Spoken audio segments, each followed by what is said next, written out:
राधे राधे। इस वीडियो में हम ये जानेंगे प्रेमानंद महाराज जी से कि हम अपनी नकारात्मक सोच को कैसे दूर कर सकते हैं। भक्ति ही पॉजिटिव कर देगी, भक्ति ही पॉजिटिव कर देगी। अभक्त कभी पॉजिटिव हो ही नहीं सकता, वो अपने आप का नाश करता रहता है। जो अभक्त होता है, भगवान से विमुख होता है, जो नास्तिक होता है, जो नकारात्मक सोच होती है, वो अपना नाश करती है। दूसरे का नाश तो करती है, वो अपना नाश करती है। भक्ति ही सकारात्मक सोच है। ऐसा आप कह सकते हैं कि सकारात्मक सोच को ही भक्ति कहते हैं, या भक्ति का परिणाम ही सकारात्मक सोच है। आप इन दोनों को अलग करके ना देखिए। सकारात्मक सोच ही भक्ति का फल है, या भक्ति ही सकारात्मक सोच है, आप ऐसा समझ लीजिए। तो सकारात्मक सोच अगर लौकिक भोगों की मांग है, लौकिक भोगों की तरफ हम अधर्म पूर्वक बढ़ रहे हैं, तो भक्ति नहीं है। भक्त तो वो है जो धर्म पूर्वक विषयों का सेवन करता है। भक्त वो है जो धर्म पूर्वक चिंतन करता है, धर्म पूर्वक आचरण करता है, धर्म पूर्वक बोलता है, धर्म पूर्वक देखता है, उसका हर चेष्टा धर्म पूर्वक होता है, वो भक्त होता है। और वो सकारात्मक होता है, वो पॉजिटिव ही चिंतन होगा, अपना और दूसरों का भी पॉजिटिव चिंतन होगा। और नकारात्मक सोच अभक्त भगवत विमुख के हृदय में आती रहती है, वो दूसरों की भी हानि करेगा और खुद की हानि भी करेगा। वासनात्मक खेल, नाना प्रकार के अधर्माचरण, ये सब नकारात्मक सोच में ही प्रकट होते हैं। क्यों? परमात्मा में, आत्मा में सुख का अनुभव नहीं हो रहा, तो इसीलिए तो पापाचरण हो रहा है, इसीलिए बाहर भटक रहे हैं। और जब भक्ति का सुख मिलता है तो निज सुख होता है, मन आनंद में डूबा होता है, तो बाहरी पापाचरण फिर नहीं होते। जब हृदय में, घर में खाने को मिल जाए तो बाहर कौन भटके? जब हृदय में आनंद मिल जाए तो बाहर क्यों भटके? तो सकारात्मक सोच और भक्ति, भक्ति और सकारात्मक सोच ये एक ही बात है। हमें तो कभी इसमें अंतर नजर नहीं आ रहा। आपको अंतर नजर आ रहा है क्या? करने पर कभी कभी भक्ति करते हुए भी मन अपना नकारात्मक विचार में चला। हाँ, तो अभी भक्ति रंग नहीं ला रही, अभी उस कोटि की भक्ति नहीं हुई। अभी अंतर पड़ रहा है नाम जप में, अभी अंतर पड़ रहा है आपके चिंतन में, आपके भजन में। अगर आप निरंतर भजन का अभ्यास करें तो सोच के लिए जगह कहाँ रह जाएगी? नकारात्मक सोच के लिए क्यों रह जाए? मेरा प्रीतम सर्वज्ञ है, वो मेरी हर बात जानता है और सर्वत्र है, तो मेरे पास भी है और सर्वशक्तिमान है, तो मुझे दूसरे से कोई चाह की जरूरत नहीं, वही पूरा करेगा। वो सर्वज्ञ है, सर्वत्र है, सर्वशक्तिमान है, फिर मुझे क्या चिंता करना? फिर मुझे क्या अपनी सोच करना? हमारे सामने जो कर्तव्य उसका हम पालन करते हैं, परिणाम महामंगलमय होगा, हमें चिंता नहीं करनी। जब आप उसको भूल जाते हैं तब आप सोच में उतरते हैं, और जब आप सोच में उतरेंगे तो आपकी सोच तो नकारात्मक ले ही जाएगी। जैसे पानी को कहीं भी छोड़ो वो नीचे ही जाएगा, अगर उसे ऊपर चढ़ाना है तो यंत्र की जरूरत है।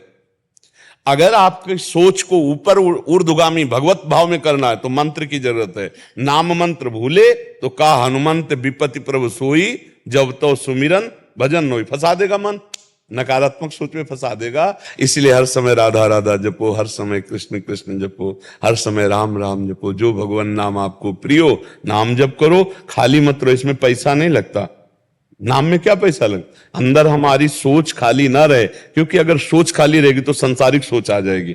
नाम चल रहा है, राधा राधा राधा राधा, कभी सत्संग सुन रहे हैं, कभी शास्त्र स्वाध्याय कर। अब हम जैसे कार्य में लगे तो नाम बीच बीच में बोलने में क्या जाता है? हर 5 मिनट में अगर एक बार राधा बोल दोगे तो आपका धीरे धीरे भजन 24 घंटे चलने लगेगा। क्योंकि एक बार राधा बोला, अगली बार 5 मिनट चूक ना जाए, इसलिए कई बार राधा निकल जाएगा।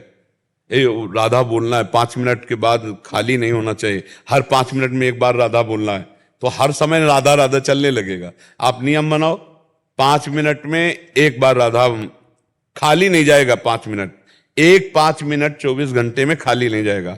हर 5 मिनट में हम एक बार राधा बोलेंगे, ज्यादा कठिन नहीं है। 5 मिनट में एक बार राधा बोलना है, तो आप ये करके देख लो। अगर 24 घंटे के लिए मन ना फंस जाए राधा नाम में तो हमें बताना।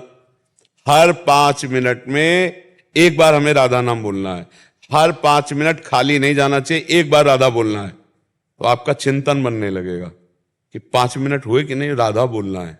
तो कितने बार राधा आप बोल लेंगे 5 मिनट में, समझ रहे? तो आपकी देखना पवित्रता बढ़ने लगी। जब हम भगवान नाम जपते हैं, भगवत चिंतन करते हैं, तो हमारा हृदय पवित्र होता है। देखो आप यहां बैठे हो, एक शांति महसूस हो रही नहीं, एक मतलब जगत से कुछ हटकर ऐसा लग रहा है ना?